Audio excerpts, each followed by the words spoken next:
Armenia একটি দেশ যার ইতিহাস হাজার বছরের বেশি পুরনো। ইউরোপ আর এশিয়া সংযোগস্থলে দাঁড়িয়ে থাকা এই ছোট্ট দেশটি শুধু পাহাড় পর্বতের জন্য নয়, সংস্কৃতি, ধর্ম আর ইতিহাসের জন্য বিশ্বজুড়ে পরিচিত। আর্মেনিয়ার উত্তরে জর্জিয়া, পূর্বে আজারবাইজান, দক্ষিণে ইরান আর পশ্চিমে তুরস্ক।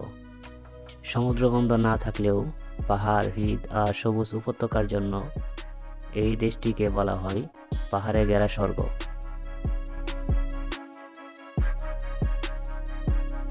রাজধানী ইয়েরেভান প্রায় 2800 বছরের পুরনো।